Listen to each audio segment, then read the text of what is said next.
이 여자 선교사는 8명의 탈북 형제들을 정신 개조를 시킵니다. 1단계 모든 것을 망가뜨립니다. 정신 상태와 심신을 망가뜨립니다. 망가뜨려서 네가 더 이상 네가 아니다. 너는 더 이상 네가 아니고 너라고 생각하는 즉시 그 생각마저 버려야 된다. 네가 아닌 삶을 살아야 된다. 라는 작업이 들어가기 시작합니다. 인간은 본인한테 순종적이고 복종하고 굴복을 하면 그 사람을 터치를 안 하잖아요. 저는 지금 강아지 3마리를 기르고 있는데요. 서로 강아지들도 막 싸우다가 한쪽이 발라당 배를 까면 더 이상 건들지 않잖아요. 이미 얘가 항복을 했기 때문에. 서열이 딱 정해지는과 동시에 내가 너 위에 있으니까 진짜 오른발로 탁 치면 깨갱 하고 가만히 있으니까 더 이상 건들지 않는 것처럼 이 탈북자들도 그 방법을 선택을 하고 어쩌면 더 지혜로운 걸 수도 있겠습니다. 지금 생각하면. 하지만 그게 나중에 문제가 되거든요. 우리를 관리하고 관할하고 있는 이 리더들한테는 인정을 받고 순종적이다 보니까 혜택은 좀 많았습니다. 저항하지 않고 반항하지 않기 때문에 뭐 더 챙겨주고 같이 뭐 말도 더 섞고 그렇게 하는 거가 익숙해져서 아마 그러는 것 같아요. 근데 저는 어차피 치고 올라가 봤자 그 혜택이 저한테는 주어지지 않거든요. 그 혜택이 예를 들면 리더가 된다던가 그 리더가 돼서 어떠한 권한이 주어져서 저희 갇혀 살았기 때문에 1년에 한 번도 밖에 못 나가는 상황이었거든요. 근데 이 리더가 되거나 우리의 모든 총 책임을 갖고 있는 절대적인 파워를 갖고 있는 이 선교사들은 그나마 탈북자 형제들 사이에 리더를 세워놓고 이 리더한테 명령을 내리면 이 리더가 모든 것을 해서 다시 이 리더가 선교사한테 보고를 하고 한 명만 잘 잡고 순종적인 애를 선택을 잘하면 이 모두는 그냥 따라오니까 그 선교사들한테 눈이 든 사람은 혜택을 받기 시작하는 겁니다. 가장 저는 부러워했던 혜택 중에 하나가 뭐냐면 밖으로 나가서 사람 구경을 좀 하면서 장도 봐오고 음식을 사오고 저는 그게 가장 부러웠거든요. 1년 365일을 오직 갇혀서 초침이 돌아가는 그 시계바늘에 따라 움직여야 되는 진짜 따분한 삶을 살았던 겁니다. 근데 이렇게 그 혜택을 받은 총 탈북자 형제들 중에 리더는 한 명이었지만 이 선교사들한테 인정을 받고 하는 사람들은 적어도 3-4명은 된다는 겁니다. 그 3-4명이 뭐 번갈아 가면서 한 사람이 잠깐 선교사랑 어디 가야 되면 이 목사들한테 신뢰가 쌓인 이 사람들이 장 대신 봐오고 하면서 야외 활동을 좀 할 수 있는 겁니다. 근데 저는 저항을 하고 반항하고 그리고 소통을 별로 안 하고 선교사들한테 아부를 잘 안 하고 어렸을 때도 잘 아부를 안 했습니다. 나는 나고 너는 너다. 그리고 어차피 잘해봤자 저한테는 콩고물이 떨어지는 게 없거든요. 왜냐면 한참 올라가요. 이 서열이 한참 올라가거든요. 10대 후반에서 20대 초반인 성인과 소통하기를 더 쉬워지고 바라겠죠. 이 선교사들은. 10대 중반인 저는 그냥 자연스럽게 무시를 당하기 때문에 나 또한 그들을 무시하는 겁니다. 저보다 한 살 많은 형이 있었는데 나이는 17살. 되게 순정적이었습니다. 모든 선교사들의 말에 토를 달지 않고 맞습니다. 맞습니다. 믿습니다. 아멘. 당신이 모든 게 맞습니다. 라는 이 2명인 겁니다. 그러다 보니까 총 리더와 절대적 순종적 이 사람이 2명이 한 팀이 된 겁니다. 이런 선교사들한테는 순종적이지는 아니었지만 탈북자 형제들 사이에서는 그나마 분위기 메이커였습니다. 농담도 해갖고 뭐 같이 샤워를 하면서도 이렇게 신체적인 성장이 있잖아요. 그 사람 보면 당신은 베드로, 당신은 요한, 야고보 이러면서 이름을 지어주면서 따분한 삶에서 저는 웃음을 주고 그랬거든요. 8명 중에 그 분위기를 밸런스를 맞추면서 살아가는 데는 결정적인 하나의 분위기 메이커로서 자리를 잡았죠. 그래서 이 형들과 동생들 사이에서는 사이가 나쁘지 않고 이 성향을 제가 말씀을 드리는 이유가 있는데요. 이게 앞으로도 나올 영상에서 각자의 그 성향이 얼마나 그 사람 인생을 살아가는데 어떠한 영향을 미치고 내가 불복종적이고 이러니까 나는 좋은 놈이야. 그 순종적인 이 사람은 자기 주관이 없는 바보야. 이거를 지금 말씀드리고 싶어서 하는 게 아닙니다. 앞으로 이제 영상을 올라갈 영상에 이 탈북자들 이 캐릭터에서 각자의 그 우유부단한 성격과 순종적으로 살아갔던 성격과 그리고 이념과 사상이 뚜렷한 성격을 가진 사람들의 삶이 완전히 달라지거든요. 이 갈라지면서 누구는 죽음으로 가게 됩니다. 누구는 사는 길을 선택하게 됩니다. 이거를 지금 얘기하고자 이런 성격을 좀 장황하게 얘기하고 있는 부분이라는 것을 말씀드리고 싶습니다. 저는 그 여자 선교사의 집에서 6개월 정도 살았습니다. 이 여자 선교사는 8명의 탈북 형제들을 정신 개조를 시킵니다. 1단계 모든 것을 망가뜨립니다. 정신 상태와 심신을 망가뜨립니다. 망가뜨려서 네가 더 이상 네가 아니다. 너는 더 이상 네가 아니고 너라고 생각하는 즉시 그 생각마저 버려야 된다. 네가 아닌 삶을 살아야 된다. 라는 작업이 들어가기 시작합니다. 그리고 자기의 의견, 자기의 생각에 조금이라도 욱 하고 넣으면 육체적, 물리적인 학대도 되거든요. 그거 하나님이 싫어해. 그러니까 지금 이거 내가 너를 하는 게 아니야. 내가 너를 때리는 게 아니야. 하나님이 너를 때리라고 했어. 자, 그러니까 순종적으로 가만히 엎드려 있어. 그러는 거야. 그러면서 여러 명이 여자 선교사가 자기의 그 팀, 자기가 함께 한국에서 쫓겨났던 그 몇 명의 그 집사라는 집을 갖고 있는 남한 사람까지 자기의 집으로 불러들여서 우리를 안찰기도 때리는 겁니다. 머리와 신체 중요 부위를 제외한 나머지 때리기 시작하는 겁니다. 이 맨 손바닥으로 때리면서 살이 터지면서 그 안에 있던 그 세포들이 터져서 밖으로 나오면서 피멍이 생기고 그 네 몸속에 있는 그 사탄, 귀신을 내쫓아야 돼 이러면서 막 때리는 겁니다. 뭐 본인이 때리는 게 아니고 하나님이 네가 지금 그런 불순한 생각을 가진 거에 대해서 불쾌해하시니까 하나님이 너를 대신 때리라고 내 손을 빌렸다. 그 때리는 겁니다. 그래서 저는 또 맞았죠. 지금 8명의 탈북자들이 지쳐가는 겁니다. 슬슬 지쳐나가죠. 누가 먼저 포기를 하느냐. 누가 먼저 순종하고 두 손 두 발을 들고 더 이상 절대적으로 이 여자 선교사한테 복종하면서 하나님을 원하는 삶, 그 하나님이 원하는 삶이 어떤 건지는 모르겠지만 한 달이 흘러고 2달이 지나고 3달이 지났습니다. 그 여자 선교사한테 저는 말했죠. 언제 한국으로 보내줄 겁니까? 이제는 때가 된 것 같습니다. 하루도 쉬지 않고 기도를 하고 성경을 읽고 하나님이 원하는 삶을 살았다라고 이제는 저는 생각이 듭니다. 그러니까 남한으로 보내주십시오라고 말을 했죠. 그랬더니 이 선교사가 말하는 거는 너 이렇게 많은 시간을 하나님께 기도를 하고 성경을 읽었는데도 네 마음이 바뀌지 않았어? 어떻게 한국으로 갈 생각을 하느냐? 너 한국으로 가는 거 하나님이 원하지 않아?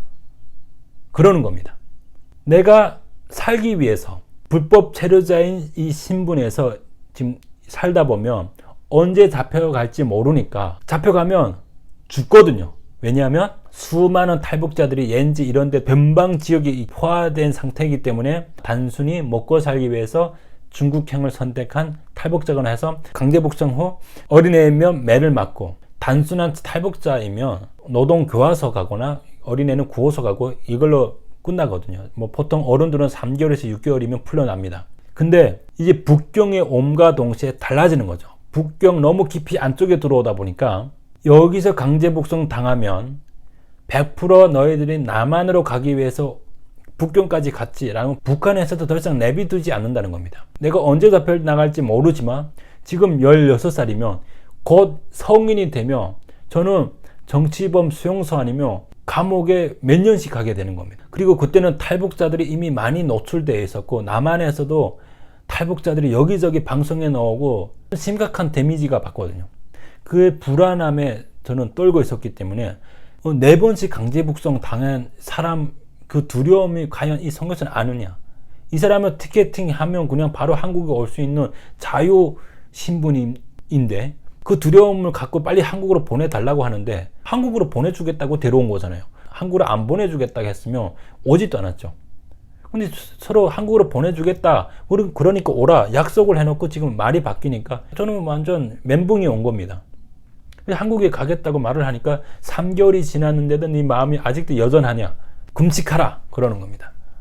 저는 금식하라고 해서 금식을 내가 왜 해야 되는지 모르겠습니다. 그랬죠. 그 여자 선교사가 음식값이 아까워서 그런지 밥을 되게 완전 조금 줬습니다. 그래서 3개월 동안 많이 허기진 상태였거든요. 왜냐하면 밥을 많이 먹으면 육체가 튼튼해지면 영적으로 약해진다는 겁니다. 한 공기도 완전 작은 그릇, 애기들 먹는 작은 그릇에 그냥 딱 수평으로 해서 주는 겁니다. 거기에 반찬도 한두 가지. 한참 클 나이인데 저는 늘 2공기씩 먹었거든요. 옌지 했을 때는. 근데 이 북경에 오고 나서 밥도 그렇게 주니까 너무 배고픈 겁니다. 늘 끼니 때를 기다리게 되고 그런 삶을 3개월 살았는데 지금 금식을 하라는 겁니다. 근데 금식을 하라는데 열흘을 하라는 겁니다.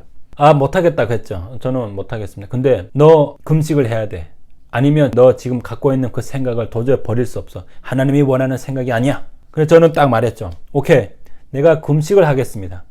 금식을 할 건데 금식을 끝나고 나서도 내가 여전히 한국에 갈 생각이 있으면 보내달라고 했습니다. 근데 거기에 대한 이 선교사는 말은 안 했습니다. 분명하게 말을 했던 거는 네가 열흘을 금식을 하면 마음에 변화가 있을 거다. 그래서 저는 열흘 금식을 시작했습니다. 금식을 하면 가장 힘든 날이 3일째입니다. 3일이 되는 날은 장이 뒤틀리고 이 장이 온갖 그 안에서 전쟁이 일어납니다.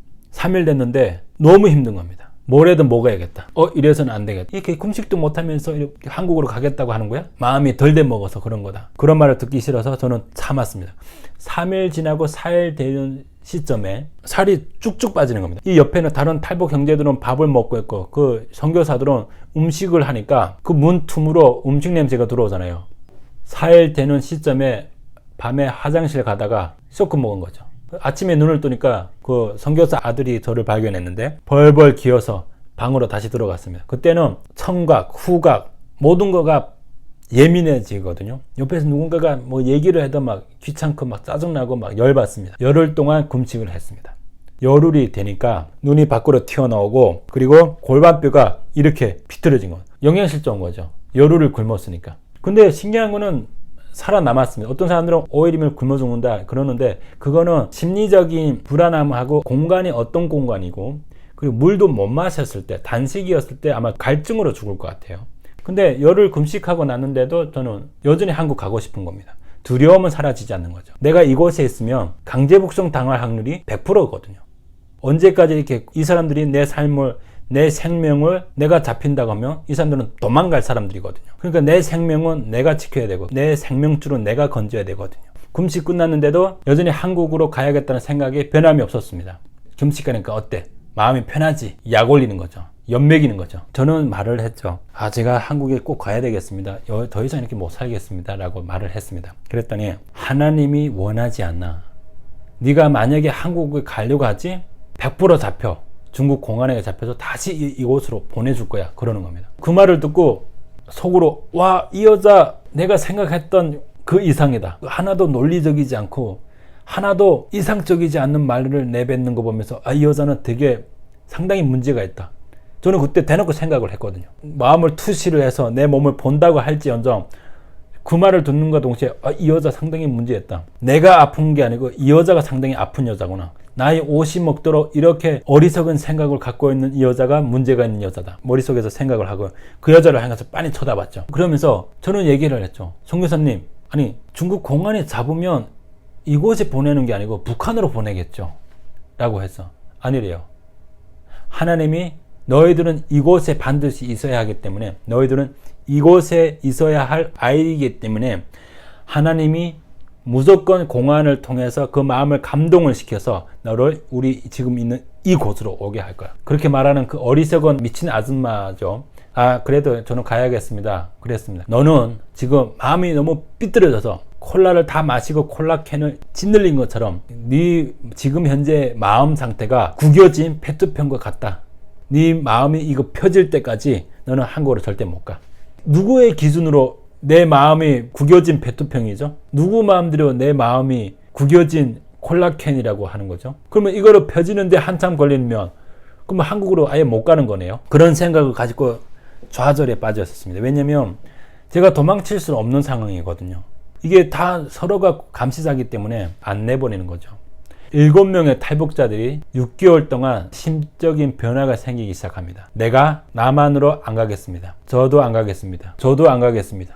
다 안 가겠다고 하는 겁니다. 결국은 내가 쓰레기가 되는 겁니다. 이 7명이 다 안 가겠다고 하니까 거기에 형까지 합류해서 친형인 형도 한국으로 안 가겠습니다 하니까 포기를 한 거죠. 이 사람들이 절대적으로 남한으로 보내줄 사람이 아니니까 차라리 쉬운 방법을 선택하자. 지금 내가 살고 있는 이 삶도 좋사오니 여기서 머물겠습니다. 이런 아니란 생각을 갖게 되는 겁니다. 7명이 안 가겠다 하니까 이 한 명쯤의 생각은 묵살해도 되는 겁니다. 7명을 설득을 시켰기 때문에 이 7명만 마음이 변하지 않으면 이 고작 이 어린 10대 후반인 얘 뭐 말해봤자 파워가 없는 거죠. 힘도 없고 니 따위 생각은 더 이상 이제 개의치 않다라는 거죠. 이 7명은 이미 달달달 볶아서 후라이팬에서 잘 볶은 이 사람들을 그냥 집중적으로 관리가 들어가는 거죠. 이 여자 선교사의 입장에서 봤을 땐 나는 나고자고 언제든지 배반할 사람이고 그렇지만 이 7명의 힘으로 얘 한 명쯤은 누를 수 있다라는 믿음과 확신이 있었던 거죠. 뭐 저의 모든 거는 너는 바보야. 바보 취급하는 거죠. 너는 절대 굴복하지 않고 너는 하나님이 싫어하는 아이, 하나님이 원하지 않는 아이, 순종하지 않기 때문에 순종하지 않는 자는 하나님이 싫어해 라고 딱 낙인을 찍어버리는 겁니다. 7명도 점점점 세뇌가 당해서 이 사람들 시선도 안 좋은 거죠. 왜냐면 나는 늘 저항하고 반항을 하니까 뭔가 불편한 거죠. 얘네들도. 이 7명의 탈북자들도. 언제든지 튈 수 있는 조각돌인 거죠. 이 사람들은 만모가 잘 돼 있는 부드러운 돌로 됐는데 나는 여전히 모난 돌인 거죠. 여기서 계속 삐걱삐걱 되는 겁니다. 7명 탈북자와 저도 삐걱삐걱 되고 한국 기독교인들이 되게 좋아하는 말이 있잖아요. 유대인들이 이집트에서 탈출을 해서 가나안으로 가는 중에 약속의 땅으로 가는 그 시점 그거를 되게 좋아하잖아요. 근데 저도 그 하나님의 약속한 땅 한국이 바로 그 땅이니까 나는 가야겠습니다 하니까 이 선교사가 뭐라고 말을 하냐면 네가 한국으로 가는 그 땅이 절대적으로 하나님이 원하는 약속의 땅이 아니야. 그곳은 타락했어. 한국은 절대적으로 하나님이 약속한 땅이 아니다. 쾌락과 모든 거가 존재하는 땅이기 때문에 안 돼 라고 딱 단정을 지어서 말을 하는 겁니다. 그러니까 또 7명은 또 아멘 믿습니다 맞습니다 저 한국 안 갈래요 막 이짓거리 하고 있고 이 선교사가 탈북자들을 다 이제 순응하고 복종하게 만들었으니까 성공했죠. 자기 업무는 끝났다 이겁니다. 이제는 우리를 또 다른 어떤 목사한테 인계합니다. 근데 알고 보니까 이 60대 이 할머니 목사가 진짜 브로커였던 거죠. 우리를 한국으로 보내는 거 임무를 받은 사람인데 이 사람은 그게 직업이고 탈북자들을 자유의 땅 억압을 받고 있고 불법 체류자에서 자유롭지 못한 삶을 살고 있는 탈북자들을 남한으로 보내기 위해서 남한의 교회와 미국에 있는 교회에 후원을 받아서 탈북자들을 남한으로 보내는데 목적을 두고 그거의 직업인데 그러지 않는 거죠. 왜냐하면 8명을 보니까 마음에 든 겁니다. 이렇게 탈북자들을 남한으로 보내는 그 일을 하면서 이렇게 성경과 기도로 뭉쳐있는 탈북자는 난생 처음 본다 이겁니다. 이 할머니 목사는 이제는 전향을 해야겠다. 이제는 탈북자들을 남한으로 보내는 거 의미가 없어진다. 본인의 빛을 못 받으니까 이 8명을 데리고 진정으로 내가 후원을 받으면서 목사로서 8명이나 되는 탈북자를 보호하고 관리하고 있는 목사다라고 말을 하면 많은 후원이 들어올 거잖아요. 연세도 많으신 분이 그런 위험한 일을 무릅쓰고 탈북자들을 위해서 한다고요? 동정심과 궁율심이 있는 온갖 격려가 이 목사한테 행하는 거죠. 그게 좋으니까. 왜냐면 남한으로 보낸 탈북자들은 보내면 끝이거든요. 이 목사가 탈북을 보내는 그 과정에서 탈북자들이 많이 괴로워하거든요. 강제로 2개월, 3개월 동안 성경을 읽게 하고 그러면서 예수를 강제로 믿게 해서 남한으로 보내거든요. 누군가가 강요로 믿는 믿음이 어린애도 아니고 다 어른들인데 그게 쉽게 믿겠어요? 그 과정이 되게 악랄하기 때문에 조건을 전제하에서 하기 때문에 탈북자들이 남한으로 가면 빠이빠이 하거든요. 연락도 안 하고 그 과정이 너무 힘들어서 불안하게 살고 모든 영광을 받고 싶은데 영광이 없으니까 허무한 거죠. 이 목사도. 그러니까 더 이상 남한으로 보내는 탈북자들 말고 진짜 제대로 훈련된 탈북자를 만나서 자기가 친 구물 안에 넣고 관리하고 싶은 얘네들 통해서 내가 영광을 받아야겠다 라고 생각을 하는 겁니다. 저의 의견과 생각은 7명의 탈북자들의 생각을 위해서 묵살당하고 그냥 너는 그냥 삐딱한 애야. 그냥 너는 철이 없는 애야. 그냥 너는 그냥 아무것도 모르는 애야 라고 그렇게 억압이 시작되는 겁니다.